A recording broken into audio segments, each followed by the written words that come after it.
Would you consider yourself a high-level entrepreneur? Now, most likely, if you're listening to this, you definitely are. And what I've heard over and over and over again is it's hard to find like-minded people that are like that too. Again, I'm from Maine, so I totally understand how difficult it can be. Thank goodness I have an amazing online community, so I know tons of them. And that is exactly why we are starting this brand new mastermind group with high-level, like-minded entrepreneurs, the ones that you know you can go alongside with that will help move you to the next level, let alone with kick butt coaching from me, because I like to slap you around, both on focus and on strategy. So if you're looking to double or triple this year, which I know most of you are, I want you to go ahead and apply and see if it's a good fit for you. I will totally tell you if it's not and if I wouldn't do it if I were you. But go to eventualmillionaire.com/apply. We are looking for amazing, like-minded entrepreneurs. My previous mastermind members have told me it is life changing. So take the time today, fill out the very quick application, and we'll see if it's a fit. Take care. Potent advice and inspiration from real self-made millionaires. Welcome to The Eventual Millionaire with your host, Jamie Masters. Welcome to Eventual Millionaire. I'm Jamie Masters, and we have Nathan Latka back on the show. Now, he is an author of an amazing new book called How to Be a Capitalist Without Any Capital. He also has a top podcast called The Top. So thank you so much for coming back on the show today. Thank you, Jamie. I remember when we did that show, what was it, a year, 2, 3 years ago, where I didn't realize it was in person and I show up sweaty after the gym to your place and you're like, by the way, camera's on. So thanks for having me back. That was great. I know. I was like, you said I should change. And then you changed into the same Heyo t-shirt. I was like, okay, no one's going to notice the sweat, just so you know, but I'm glad you changed. It was good for me. No, thanks so much for coming back on the show. It's funny. We were just chatting right before this and I was like, you ruffle a lot of people's feathers. And I told you before, I'm like, a lot of my friends don't really like you very much. So we're going to talk about that a little bit. So before we get into that, I want to talk about the book and the By the way, I think that's I have to say, I think that's a great thing. At least people have at least some opinion. I'd rather them not be in the middle. So we'll get into that later. Oh, yes. Oh, yes, we will. You are an opinionated man, and it shows very well, especially in the book. So what I want you to do, though, first is go over the 4 very contrarian steps that you outline in the book so everybody can sort of know your jam. Yeah, well, I would tell you too, I didn't want these things to be contrarian. I wanted the book actually to just be basically 300 pages where it's like 2 pages each of like a screenshot or a script or a bank statement or a tax return and portfolio Random House. So got to deal with, I would say, the number 1 publisher in the world, quite frankly, which is remarkable. But they said, Nathan, this needs a framework. Like we know you're not like a writer and you don't really do this stuff, but it needs a framework to be a book. And they said, we were reading a lot of these things you're doing and here's what they feel like. And they gave, we talked about these 4 rules. So I will hit them really quick for you and then let you dive wherever you want. So like the first thing is like, don't focus on one thing, right? There's a lot of books. In fact, Jamie, I think you're friends with the Keller Williams folks. Yeah. And, the one thing. The one thing. Yep. Essentialism, like these books sell really, really, really well because it's a really sexy topic and it's easy to understand, but it is extremely risky. And I'll tell you why. When I was studying architecture at Virginia Tech, I learned about something called the single point of failure. Engineers think about it when they're building a bridge. You never want a single point of failure because then the bridge could collapse. You need to have like 9 things go wrong at the same time for the bridge to fall. And so in the business of life or in the bridge of life, a lot of people build their lives around a single point of failure, one job, like one boss, one thing, and it's very risky. So know one thing. Number 2, copy your competitors fast, quickly, aggressively. My podcast, The Top Entrepreneurs, I copied the hell out of John Lee Dumas. Right. And then I said, There are some things I don't like about how Tim Ferriss did it. And there are things I like. I copied what I liked. I didn't copy what I didn't like. Right. I thought John on some of his stuff was a little soft with the questions, like, what's your biggest failure? I'm like, you know what? I'm going to ask for their revenue data. Yes. Right. So I took things. That's the reason why some of my friends don't like you. But anyway, we'll talk about that in a second. But yes, but you were hardcore. So there's lines in that too. Keep going through the rest of the rules because I have too many things I can talk to you about. Number 3, goal settings, also extremely, extremely dangerous. I'll tell you why. It's like a loop, right? Like you go for the next goal, the watch, the Rolex, the house, then you save up, then you go for the next goal. And it's a cycle. What's way more valuable is to kind of pat yourself on the back every day if you made progress building the system. that will pump out the goals over and over. So it's the idea of nurturing your golden goose, the system, versus focusing on the golden eggs it'll produce. And then lastly, you'd never want to sell or compete in whatever's hot today, whether it's cannabis or Bitcoin, because usually hot markets become perfectly competitive very fast, which means there's no margin left for you and me to make money. The way to make money is to sell pickaxes to the gold miner, sell the accounting software to the cannabis entrepreneur, right? The underlying assets that have to make the hot thing work. And so those are the four rules. I love that. Okay. And don't get me wrong. I agree with a lot of these things. It's what's interesting. We were talking about this before. The way you market, the boundary line of contrarian of what you're willing to play with, like it says shamelessly copy other people. And I'm like, so I get why that's good. And I also get why that freaking sucks for people. So when we talk about sort of the views that are sort of this borderline, why do you want people to be able to choose either I don't like Nathan, or I do like Nathan, or I don't like this idea, or I do like this idea? Why so black and white? Well, look, the averages are a dangerous thing, right? The average American is worth approximately negative $4,000. That's the average net worth, right? So guess what? If you want to build wealth, you have to do stuff. And you better hear the average broke person saying, no, you can't do it. You're not talented enough. You can't do it. You're copying people. That's wrong. That's enough. You have to do stuff that's not average to build wealth. So like one of the things is like I copy like fast. Like for example, when I built the Latka database on top of my podcast to make more money, I basically messaged my engineers on top down and said, listen, I want you to copy Mattermark and Owler. These were other like business tools. Now, me sending that one email saves me 3 days of time wireframing in Balsamic, trying to reinvent how to present this business data. So like people don't give themselves permission to copy, and I just think it's genius. Okay. What you're trying to do is sort of cut the way through faster, but not necessarily going, I'm making exactly what they're making and just trying to outmarket them. Well, no, I mean, I think that's a lot of business. There's a lot of businesses that do exactly the same thing. You have to outmarket. By the way, billionaires do this. Like, so, I mean, Facebook rips off every feature of Snapchat. You don't hear Facebook apologizing for launching Instagram stories after Snapchat, do you? So why does everybody hit me about, it doesn't make any sense why people hit me about copying. Rich people do it because it saves time and energy. Everyone should do it. Yeah. Well, and I totally understand the point behind it. I think this is where I'm talking about the boundaries, which is the conversation I want to have, because the marketing can be sensational, or the whatever it is can be sensational as a packaging around it. I think that's where we're getting so much of the fray, right? Of the, I don't like that guy or whatever. Because it seems to be, it's so interesting. I've known you for so many years, and the marketing in this book, like even friends of mine are like, I don't like this. I don't, right? I'm like, whew, wow, nobody has that much violent energy towards somebody in this whole space, really. Really. I'm a teddy bear in person. See, You've hugged me in person. People that have met me in person, I'm a huge teddy bear. But people that only know me online, they go, that guy's an asshole. And you know what? I'm fine with that. See, and that's what I want to talk about. So have you always been fine with that? Because when I met you in person, it's completely different. We've had heart-to-heart conversations, and then I read your book and I'm like, he kind of sounds like an asshole. I mean, I love him, but he kind of sounds like an asshole. Look, Howard Stern's an asshole and got a $500 million with Sirius. Listen, oh, no, I'm not saying assholes don't get paid in any way, shape, or form. Joe Rogan has the number one, and he just had Alex Jones on, who is crazy, right? So here's the thing. Like in today's day and age, you and I want to be educators, teachers. We could launch a info product. We could do all kinds of stuff, right? But here's the thing. We launch an info product, and then you know this, the refund rate's through the roof because no one logs on and actually starts taking the freaking videos. Yep. Okay. I realized that many years ago, and I said, you know what? In today's world, if you want to educate, you have to earn the right to educate by first entertaining. And so I am entertaining. Yeah. You are entertaining. Probably nobody in the business space that pulls in, when I do a podcast like this, as many views, comments, controversy, whatever. But you know what? That's great, because then people watch the content and they learn. And that's my ultimate goal. So, okay, I love this. And this is why I'm saying it's sensationalist. So you think that as long as we make the reach wider, whether they hate you or love you, the reach is at least wider, and there's more opportunity for people to actually be paying attention. That's right. And I just really don't care if people don't like me, to be honest with you. I have a lot of... Have you always been like that? No.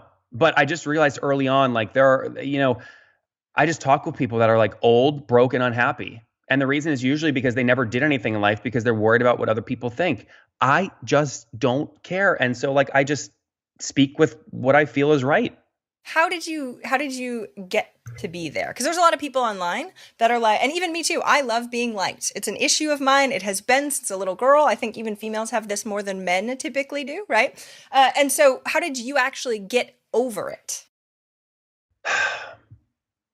Jamie, I wish I could like put give 3 me the points steps. together. Exactly. I wish I could put like 3 steps You're together. an educator. You're supposed to be able to put 3 steps for everything. Listen, can I just, and again, this is how the book works too. I'm just going to give you an example. Perfect. So for like 3 years ago, Michael Stelzner from Social Media Examiner screened. Do you remember this? Yes. What did he do with my email? Yes. Okay, maybe you explain what happened and then I'll explain what I learned from it.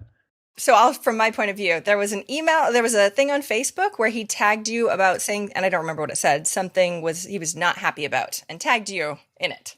Or didn't tag you, I'm sorry. Somebody else tagged you or something like that, right? It was an email blast I sent to my list saying like, get the hell off my list. Basically, you're costing me money. I have to pay MailChimp 5 extra cents per month for every one of you not opening my emails. Like, get away. And he was like, this is aggressive marketing. This isn't fair. And he blacked out my name. He didn't even give me credit for this genius email because he saw it as a weakness. And I said, Michael, you have to tag me. And there was a massive debate. All these people, blah, blah, blah. You wanted him to tag you though. Why did you want him to tag you, first of all? Because I thought it was genius marketing. I still think it's genius marketing. Like I wanted credit for it. He's like, oh, I don't want to hurt Nathan's feelings. I should black it out. Just 2 different worlds. Yes. Here's my point though. Yep. Jamie, I got so many calls from like A-level speakers, right? That are like in this world, that speak at social media world. They go, Nathan, like, are you okay with like the king of social media being mad at you? I'm like, by the way, he like thinks I'm really smart, by the way, because all this time he's messaging me on the back end going like, I actually think you're a genius. I think it's smart. I think it's great. And he also, by the way, when he saw my Facebook watch videos getting 1 million+ views, invited me to come on his podcast. He didn't beg me, but he said, Nathan, I want you on the show. So we were just on the social media marketing podcast 2 or 3 weeks ago. So like, the thing is a lot of times like these things where the audience just needs us to be able to choose a side to get on. That's why sports are so popular, the NFL. Yeah. People want to be able to pick a side, root along, but really, like that's all in their own head.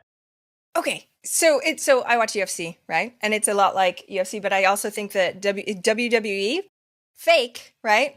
We're pulling in UFC, like WWE crap into the UFC now. We've got what I think are stupid fake fights. And they're all just trying to get fans. And it's this whole conglomerate of craziness. Don't get me wrong. I still watch it, not nearly as much as I used to, because it's so much more sensationalized than it used to be. Where is the line between just doing marketing to get eyeballs that doesn't feel true or right or because even some of the stuff I read, I'm like, I can't believe I would never do that. And your line is totally different than everyone else's. So how do you know where that line, have you crossed that line of, maybe I went a little too far there? Well, just to be clear, I don't ever make stuff up. I just don't have any filter. Like if I do something and I believe it works, like I'm going to say it, I'm going to hold it back. So I've never like faked something. Now here's what I'll tell you. I'll do things like you see in the book, I think it's like page 120. I leaked a LOI. I leaked an LOI. Mm-hmm. Yeah, hold on. I'm going to look it up too. But I leaked an LOI to Business Insider because I was trying to acquire. Jamie, do you know the Success Magazine, folks? A bit. Stuart Johnson down in Dallas. Well, this magazine was and they are getting destroyed. I mean, they were putting like CD-ROMs still in their freaking magazines when like, who the hell listens to CD-ROMs? Nobody. So anyways, I leaked this LOI because they wouldn't reply to my emails to buy, because I wanted to buy the company. And so when I leaked this thing, finally, I instantly got a letter from their lawyers basically saying, of course, because take this down. Yes, exactly. Totally. By the way, it's on page, Jamie, if you want to go do it, it's on page 182 right here, right? Thank you. So awesome. It's a 5. Basically, I said, Stuart, listen, I want to buy a Success Magazine for $5 million. So this is something I wanted to do. He didn't reply, so I leaked it. I got a reply. And now, by the way, I've launched Latka Magazine with all the talent that Stuart fired at Success Magazine because they all saw me post the LOI and they said, Nathan, if you buy Success, we'd love to work with you and reignite it. And I said, funny enough, I'm launching my own magazine. You want to come be editor-in-chief? And so this was like, I think this is freaking genius. Like he didn't reply to my email. I get a response. I take his team. They're shut down now. My magazine's doing well. I mean, this is like, in my opinion, genius stuff, and people can love it or hate it, but it works. Have you always been that creative, and how do you tap into that creativity? Because your ideas, and I've known you for a really long time, and sometimes you're like, hey, Jamie, I got this thing. And I'm like, what the heck are you doing? You do negotiations like all hell behind the scenes of random stuff that most people don't think of. So have you always been creative, like in that capacity? I'm not sure that I have been, but I will tell you, architecture when I was studying at Virginia Tech taught me a lot about empathy. You had to figure about, when you build this building, where's the light come in the morning, and is there a chair there that they like to read in the morning, and it hits the left side of their cheek and makes them feel warm. So I guess my point is like, I think I'm really good at like getting in people's head and trying to understand what they want and trying to help them get what they want while also getting me something at the same time. Right. And I think that's like a superpower. And so I mean, look, I do that a lot. Yes, you do. I mean, so it's like, but it's like there's a you're good at seeing connections, right? So you're like, ooh, and this, but there's always a side of, and Nathan gets this. So you're Always. unapologetic about that also. Always. Otherwise it'd be basically a waste of time. Okay. Have you read the book Givers and Takers and stuff like that? Where do you think you fit on that scale? Because you give a lot too. That's why I'm confused. Totally. By the way, like, listen, I record, like, after some recording 20 podcast interviews back to back for my own show. Like, I've recorded 3,000 episodes for my podcast. I give all that content out for free. Yep. I give a ton of data out for free. I mean, I give a lot of stuff for free. Yep. So, like, I have no problem asking for things when I want them. And by the way, generally, most people are totally cool with, like, when I get a little harder and say, hey, Jamie, let's say you wanted something from, say, Nathan, I want to be on, CNN, right? And I say, Jamie, great, I'll get you on CNN, but will you have me on your podcast? And you're like, oh, he wants something. But guess what? You want to be on CNN. Yeah. Like, I worked hard for a CNN connection. I get you on CNN. So, like, I'm happy doing these trades like this. I think it's totally fair and it works. It is very, very interesting. So questions about some of this stuff too, because you share a lot of your deals in the book, which I really appreciate. And the emails and the content of this happened and that happened. What I find really interesting, this is what I found out from my own book. I'm not saying anything about yours, but my publishers, I did all this data. You're talking Eventual Millionaire? Yeah. Yeah. I did all this data. Nobody checked anything. I put stuff in there. Thankfully, it was really true. But did your people like fact check any of this, or is it still the big publishers don't do anything? No, I mean, they fact checked it, but I mean, this is the thing about business books, right? Like, a lot of it's just bullshit. I mean, people just make stuff up and they put crap in, and a lot of it's theory. Look, I don't want this to be a theory book. I don't want this to be a book that's still relevant in 10 years. I want it to be relevant today. I appreciate you saying that, especially because in the back you have all these associations, all the top organizations. You have a bunch of amazing data that I'm like, this is so going to be outdated really soon, but you knew that. Okay. I want it to be outdated because I think a lot of business books go, I want to put some theoretical framework together that's going to be valuable for decades. But the problem is most people get rich because they take advantage of a trend before anyone else. So in this book, I put all the things I'm taking advantage of, and you guys, whoever buys it first, right? You guys have the biggest advantage because you're going to get on the trends I'm on before it's too late and they don't work anymore. You know what happens when they stop working? People then package it as a course and sell it as an info product and act like they can teach you how to do it when it will never work. Ooh, it's done. There is so much validity to that. Yes, unfortunately. Yeah. So and by the way, Jamie, they didn't have to do a bunch of fact checking because, like, look, I mean, this is like page 6 in the book. That's my income statement. That's my tax, my actual tax return from 2013. I know, but people change crap. I'm just saying. I'm not saying you are. I'm saying in general, the fact that I was in awe that my publisher didn't go back and check. Who was your publisher? Wiley. Okay.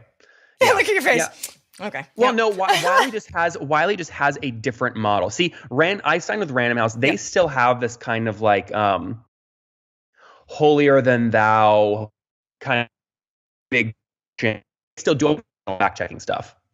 Okay. That makes sense. And our connection got a little wacky. So who is your audience though for this book? Is it the people that have no business whatsoever and they're just you're looking to help them sort of negotiate the deals and start something, or who's your audience? This was a question I really struggled with because honestly, the reason I wrote the book is people kept saying, Nathan, like, what do you do? And I'm like, you know what? I'll just put it all in a book and tell people what I do. So there are things in here from like on page 33, there's a screenshot of the first $700 I made via PayPal and the script I used to get that sale from my dorm room. You then flip forward to page 243 and you see a picture from Eye Contact where they offered to buy my company for $6.5 million when I was 21, right? And why I walked away from that. You then see on page 103, the script I used with Ohano Resorts in Bali to trade I only had 2,000 or 3,000 Instagram followers at the time, but I got a bunch of free nights staying at a $500 a night hotel for free. So like the book, and then, you see my real estate deals on page 122, like my actual rent rolls and what I paid. So like, Jamie, the book is really about how do you make more money with a side hustle or real estate or stuff like that? But it's also just as importantly about how do you keep expenses low and get like rich stuff, luxury stuff for free using your assets. It is a little Tim Ferriss-y in the whole hacker, because you're a deal maker, and I've saved your emails that you sent to me trying to get affiliate deals and all sorts of stuff because you have pictures of cats and crazy. You're just crazy, right? So thank you. I feel like it's a large compliment.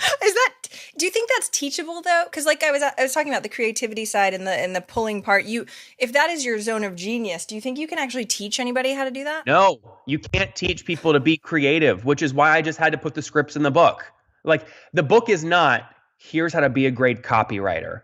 Think about this sentence structure. Plug in these words from the book Words That Sell. It's literally, if you want to buy companies, on page 197, here is the email script I use to buy companies. Copy what I wrote. I'm not trying to teach people to be creative, because I agree with you. That is a creative thing that I have that's very difficult to teach. But when I come up with something that works, I want to give it away. Copy it. Yeah, copy exactly. Nathan over and over and over again with the hair and everything, all of everything. it. Okay, so what is your end goal? Because this whole thing's all about getting rich, right? But what is your actual end goal with all of this? With all of what? With your life, dude, with your life. This is a big esoteric question here. I already told you, I don't set goals. It's all about systems. Okay, then I don't care what your goal. What's your mission? I think that's also tricky. I think people, like, when they get asked that question, they make up some, baloney, like, I want to. That's why I'm asking you, exactly. Hence the reason I'm asking you. look, I like to be able to like pat myself on the back every day to like feel success. And so like the way to do that is to like be in the moment, understand what's going on today, and try and like push that forward. For example, right now, I'm very worried about folks like Bernie and AOC pulling like a Democratic Party, which I love, by the way, super left, like free college. I mean, it's a little bit scary. So this is why Fox is having me on over and over to debate capitalism against AOC. And by the way, I love her. Like, she's pretty. We'd party together. She's got great dance moves that I want to learn. We would get along really well. It's just she feels a little lost to me in terms of like how the economy actually works. She's never created a job in her life, right? So she doesn't understand what it's like to almost miss payroll or risk everything to launch the company like you and I do. So like that's what I'm most concerned about. And so I'm hoping this book kind of helps rebrand capitalism a bit so that it's not about ripping people off and not paying your invoices, but it's about being creative with driving your income up, your expenses down, and creating jobs. That's really interesting, especially that you swung to the political side on that. Like, I know you have lots of thoughts that you don't also share online about a lot of different things, which I really appreciate. But you feel like the business side and you being some of the top guys, one of the top guys, in the business side, will give you the clout and the reach and that in order to actually make change? Yeah, look, 10 years from now, I don't know what I'm going to be passionate about. So what I'm doing today is trying to build distribution channels so that I can point all those channels towards the things I care about in the future, right? That's why I launched the magazine. It's why I launched the podcast. We just passed 10 million downloads. It's why I launched the magazine. It's why I have a private equity firm. It's why I do these things. So yeah, it's hard for me to answer to you, what's my end goal? I'll tell you what I'm planning right now. This will give you a little insight into my head. Sure. I've hired people off circle.com, SIRQUL. There's 5 of them that I hired. We're going to the next Bernie rally. They're going to act like Bernie supporters, wear Bernie shirts. I'm going to give them all my book. They're going to burn my books because the headline I want run is Bernie supporters burn capitalist book. So I came up with the headline and now I have to figure out how to make it true. And that's how I live my life. Wow. How do you sleep? How do you sleep at night with so much of this crazy energy being do you meditate? How do you handle all the, cause you run so fast and there must be so much chaos being thrown at you all at once. Do you meditate? How do you deal with it?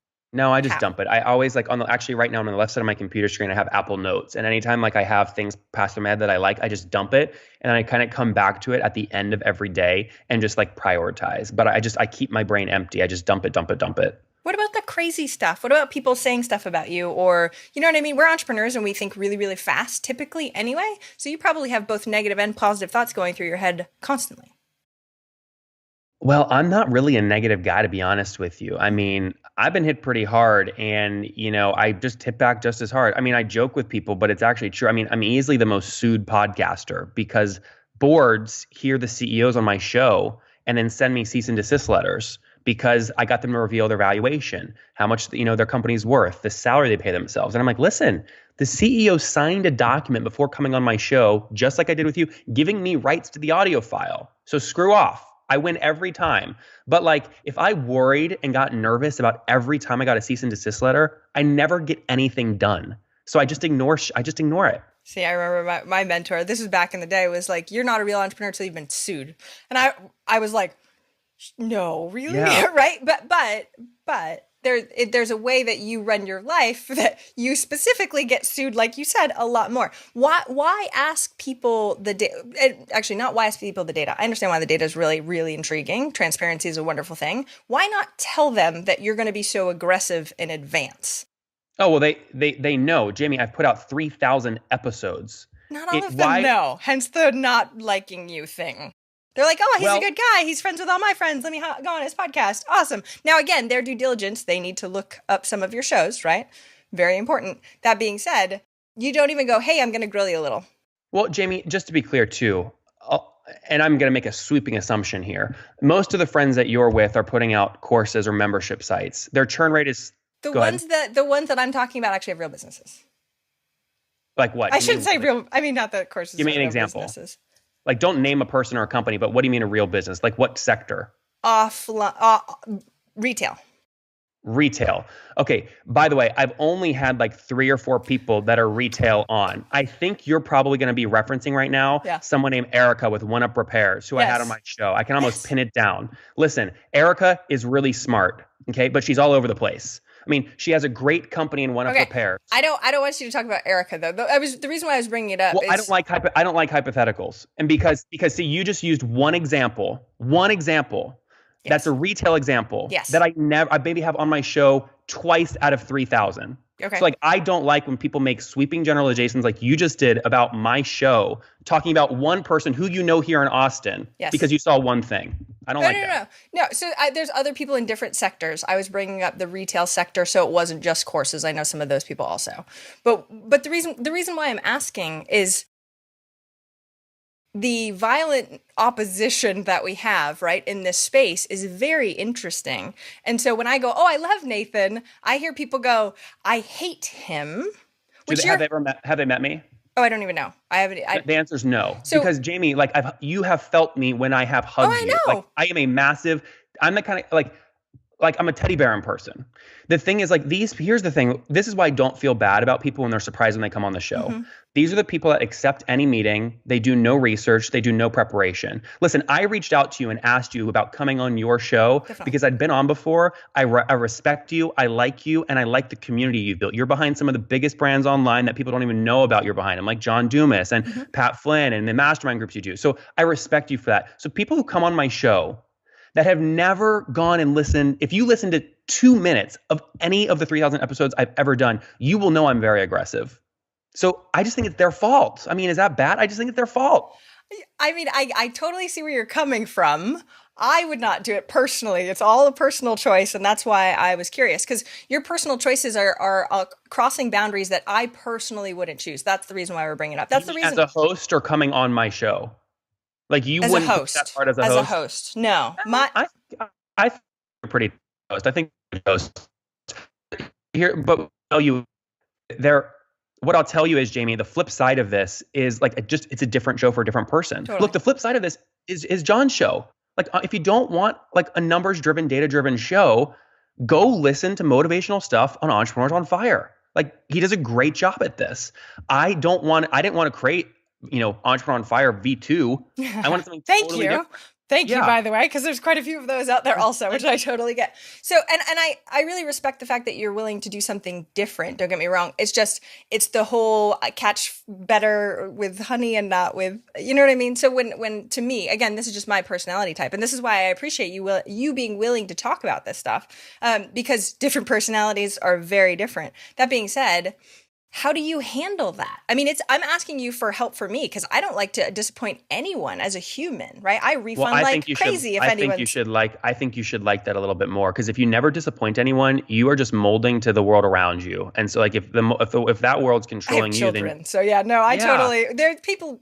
I get the disappointment. But you're super. you're super unique in what you've done, and you have a serious track record that other people don't have, right? So if you just like mold to what people want from you in today's world, you're constantly molding. I prefer to be like a pillar versus like a bucket of water, right? That can kind of mold to anything. And so, one of my favorite Bruce Lee quotes is "Be like water." So I'm sorry, go ahead. Yeah, no, I get it. But look, and here's what I'll tell you, like, my podcast has a massive wait list. We're recorded through the end of 2020 already. If I died today, you'd get an episode through the end of 2020. So we're having no problem getting people on because the show is doing so well. I mean, it really is. So people don't have to come on. We don't need the interviews. We have plenty of amazing guests. And some of the largest CEOs in the software space in the world begged to come on my show, like Cvent. Cvent with Reggie has come on many times. They're past $700 million in revenue. Atlassian president Jay just came on. So like these people are coming on. And I'll tell you this, by the way, you probably get this too. Those episodes never do as well as the people that are just starting, because the big CEOs, they're inspirational, but they're not actionable. Mm-hmm. So actually the people I have on who are just starting are way more actionable advice. But again, my point is we don't need people on the show if they don't want to come on. Yeah. Do you ask, so the high level CEOs and stuff like that, are they allowed to share like that's the other, how do you get through that? Do they just avoid the question, or and you just push them harder? How does that all work? Well, it just depends. So like Cvent, he came on. It's clear he didn't want to share revenue. So in the beginning of the interview, I asked, well, how many customers do you have? And then I waited 5 minutes, made small talk. Then I asked, well, what does the average customer pay per year? And then he gave me a number. And I said, great. So I multiply your customer count times your average thing per year. So your revenue is 700 million. He's like, well, Nathan, you do good math. That's right on the money. Right. So like, and I do it with like charm. Like this is how I get, by the way, if I was a mean dude, nobody would get these. I'm actually very good at caring about people, charming people, making them feel good, making them a friend in under 15 minutes to get very sensitive data. Yeah. Yeah. I know you. I totally understand that. One of the questions that I say, or one of the things that I say, which I didn't say to you because I know you, is there anything you want me to stay away from whenever I interview somebody? Because as soon as we come up against that, I feel resistance, and then they're not a good guest typically anymore. So how do you deal with now I don't like Nathan, I'm put on the spot, this is crazy, after you ask all those questions? You address it head on. Jamie, this question I can see by your face that made you feel uncomfortable. Instead of answering my question, why don't you just tell me, like, why do you have hesitation there? You just talk. Smooth. You just talk. It's not smooth, Jamie. You just talk about it. Like, it's still smooth. It's still smooth. I'm reading someone's body language. Yep. By the way, I had such a genius episode the other day with Susan with a company called WeShy. I started doing this, and she was clamming up, and I didn't want, like, I'm not a mean guy. I didn't want to like beat her to death. Yeah. Thank you. So I said, good. Susan, I can feel you clamming up a little bit. What's going on? And she's like, well, Nathan, what happened was we took debt like 3 years ago, and it wasn't fixed rate. And she's running a software company. Now the interest payment has increased, and she's having problem meeting debt payments and is trying to restructure. And that episode was so valuable because we got into strategies on how to restructure debt. If I never pushed her in the beginning to get her to that vulnerable point and then let her resolve the vulnerability, right, by being a good host, we never would have got that value. Was she okay? So I love the getting the real part of. I work with 7-figure entrepreneurs all the time, and it's the stuff that they're like, I'm kind of going through stuff, right? And nobody really wants to show that. And not that everybody should online. I really don't. I don't think that that's necessarily true. But was she okay with what she said after the fact? If she wasn't, it wouldn't matter. To you, yes, but I'm asking about her. To her, it would matter. Yeah. By the way, I don't know. She just came. She paid a lot of money to come to my conference a week ago, right? And the podcast was published a long time ago. She talks to me all the time. Yeah, that's I've helped her. I helped her try and restructure the debt. But I guarantee you, in the moment, she's thinking, "Oh my God, I hope he never publishes this." Oh crap! Exactly. Totally. Exactly. But it's a testament to you to have her come to your conference and to still be in touch and be okay with that.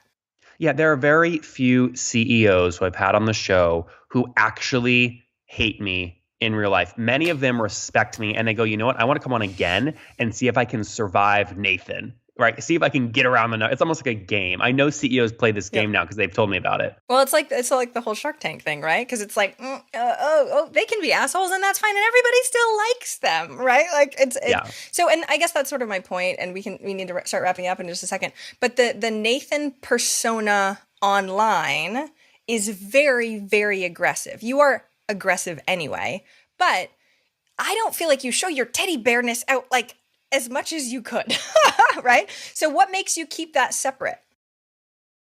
I like the delta between my online personality and who I am in person to be as large as possible because it's surprising. That's insane. If you only know me from online Yep. and you see me at a conference, you are expecting hell. And then when you come up, and wait in line to talk to me after my keynote, and I hug you and I stay and answer all your questions for 20 minutes and I miss my flight because I stay longer than I need to, you're like, oh my gosh, this guy's a massive teddy bear. I've been all wrong. And that delta, I think, is actually very important. That's insane. Did you always know that before you started this persona too? Because you've been up to my house. I want to do game night with you, right? Yeah. And so it's just when I hear people say stuff, it's such a stark contrast. Which, did you know and plan on making it that huge? Well, I've realized now what a big advantage it is for me because it's the old adage, under promise, over deliver. If people are expecting the devil and you give them someone average, you look like an angel because they're expecting the devil. You see what I'm saying? I do. A very interesting perspective. Very, very interesting. I know we have to start wrapping up. I appreciate you dancing with me, Nathan. I love this stuff. What is one action listeners can take this week to move them forward towards their goal of 1 million? Well, look, I think understanding how to decrease expenses is really, really most important. So if I were listening right now and I want to decrease expenses, I would go to page 103 in the book, or you can get it for free. You can get this part for free at capitalistbook.com, 103. And it basically, there's a bunch of email scripts there, how I get stuff for free that are usual expenses that you guys are probably paying for right now. And so I think focusing on decreasing your expenses is really important. And that's a good place to start. I love that you say that because it's all about getting rich and that people forget about that part of the entire equation, which I appreciate. Yes, money matters and keeping it matters even more. Thank you so much for coming on the show. What's that book website again so everyone can take a look? It is just capitalistbook.com. My publisher hates how much I give away for free there. So just don't buy the book. Go there and get it. They're going to love this interview. Thank you so much for coming on the show today. And I'm going to beat you in Catan. Yes. Thanks, Jamie. Thank you for listening and investing in yourself with your time. I so appreciate it. And if you enjoyed this episode, I would be forever grateful if you would be willing to leave a rating or review in whatever app you use for your podcast. I know that's what really bumps it up in the rankings. And I would so appreciate your time, especially if you've been a long-time listener. But of course, if you like this episode and you're brand new, thank you for being here too. Have an amazing, amazing day.